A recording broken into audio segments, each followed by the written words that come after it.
July 1st, 2025, a Wednesday afternoon in Moscow, a man crosses Trubnaya Square. Sunglasses, girlfriend, a relaxed stride. He looks like a tourist. He looks like anyone. He is not anyone. 7 years earlier, 1,500 miles west, this man ran operations for Germany's most valuable company, Wirecard, a fintech worth more than Deutsche Bank, a company the entire country believed was the future. The press called its CEO a visionary. Investors called it the German PayPal. No one called it a fraud.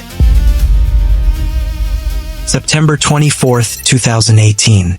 Wirecard enters the DAX 30, Germany's most prestigious index. The ceremony is televised. Markus Braun stands at the Frankfurt Stock Exchange in his signature black turtleneck. He is called a genius. He is called a visionary. He is called the German answer to Silicon Valley. There is one detail the cameras miss. Wirecard has no board committees, no audit committee, no risk committee, no compliance committee. A company worth 24 billion euros with no one tasked with asking where the money came from. Nobody asks why. The fraud is already a decade old. It began in 2008 when Wirecard started booking revenue through third-party processors in Dubai, Singapore, and Manila. Locations chosen precisely because they were hard to audit. Jurisdictions where confirmation letters took months. Where bank secrecy laws protected the account holders. By 2018, half of Wirecard's worldwide revenue flows through these three opaque entities. Almost all of its profit. The money is phantom. The books are fiction. The auditors sign off every single year. A retired teacher in Hamburg, 43 years in a classroom. She saved every month. She invested in Wirecard because her bank told her it was safe. Because Germany's most valuable company could not fail. Her name is not important. Her story is. She is one of thousands. And she does not yet know that everything she saved is already gone. June 2020. Ernst & Young, Wirecard's auditor, finally asks Bank of the Philippine Islands to confirm the balance of Wirecard's escrow accounts. The accounts are supposed to hold 1.9 billion euros. The bank responds within hours. No accounts, no records, no client by that name. The money never existed. Not that it was missing, that it was never there. January 2019. The Financial Times publishes its first investigation. Dan McCrum, a journalist who has been tracking Wirecard for years, lays out the evidence. The opaque processors, the unexplained revenue, the auditors who sign off without verification. Germany's financial regulator, BaFin, does not investigate Wirecard. It investigates the Financial Times for market manipulation, for attacking a German company, for doing the job BaFin was supposed to do. BaFin bans short selling of Wirecard stock for 2 months. Short sellers are accused of manipulating the market. The regulator protecting the company has given its executives a window to sell millions in shares before the collapse. In Singapore, they respond differently. Within days of the same article, authorities raid Wirecard's offices. They seize documents, interview employees, freeze accounts. Germany protects the fraud. Singapore investigates it. One country sees a national champion. The other sees exactly what it is. Jan Marsalek dropped out of high school without a diploma. At 20, he joined a small IT consultancy in Munich. The company was called Wirecard. The year was 2000. By 2010, he was Chief Operating Officer. In 2014, a woman named Natalia Zlobina is assigned to recruit him. She introduces him to Stanislav Petlinsky, a GRU officer, Russian military intelligence.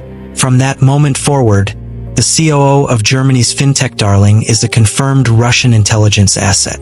He makes over 60 trips to Russia after 2014. He visits Wagner Group troops in Syria, the mercenary army that will later fight in Ukraine. He possesses the classified OPCW chemical formula for Novichok, the nerve agent used to poison Sergei Skripal in Salisbury, Alexei Navalny in Siberia. He shows it to business contacts to impress them. He also holds a contract giving Russian intelligence access to Germany's Federal Police confidential informant database, all while sitting on the Wirecard board, all while the DAX celebrates his company's growth, all while Markus Braun sits in Munich, claiming he knows nothing. German intelligence is aware of Marsalek's Russian connections as early as 2015. They monitor his communications, track his travel, know he is meeting with GRU officers. They do nothing, because Marsalek is also providing information to German intelligence about Russian operations. He is a double agent, in theory. In practice, he is feeding both sides, and both sides believe they control him. By 2018, the Kremlin designates him a protected asset. When the fraud collapses in 2020, Russia does not hesitate. They have been waiting for him. June 18, 2020. Ernst & Young refuses to sign the audit. For 12 years, they signed off without verifying the Philippine escrow balances. Today, they finally ask. The bank responds, no accounts, no records, no client by that name. Wirecard's shares plunge 60% in one day. Jan Marsalek is suspended. He tells colleagues he is flying to Manila to find the missing money and prove his innocence. Airline records show a ticket.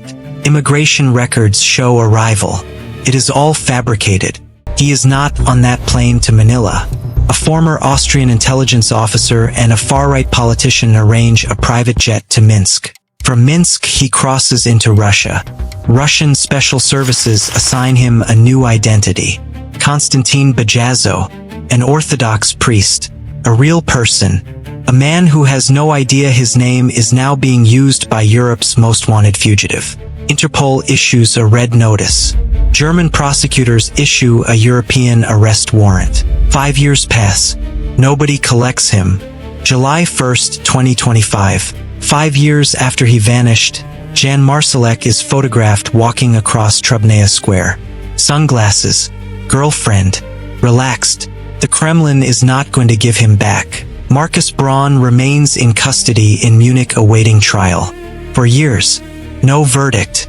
3,400 plaintiffs have made a €350 million collateral demand against EY for signing off on fraud for a decade.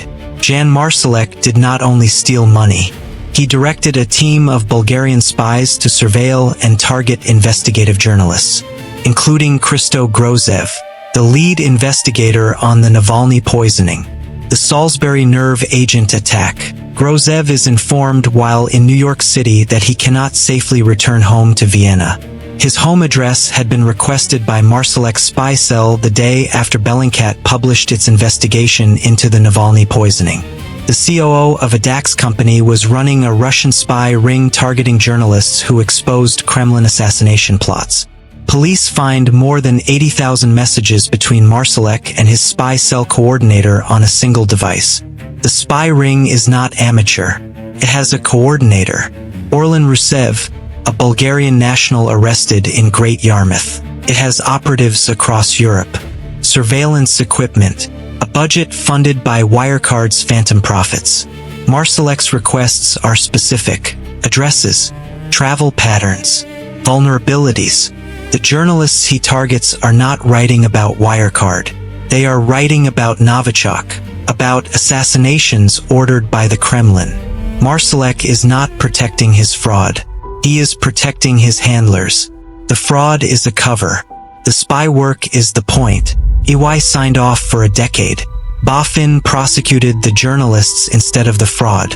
German intelligence watched Marsalek for 5 years and did nothing. Singapore raided within days. Germany launched a criminal inquiry into the journalist who wrote the story. One country investigated. One country protected. The difference is not capacity. It is will. As of summer 2024, 3,400 plaintiffs demand answers from EY. Markus Braun sits in a Munich cell. For years. No verdict. Jan Marsalek walks across Moscow squares. Sunglasses dangling. Girlfriend's hand in his. Protected by the Kremlin. Living under a dead priest's name. The €1.9 billion are gone. He is not coming back. One country investigated.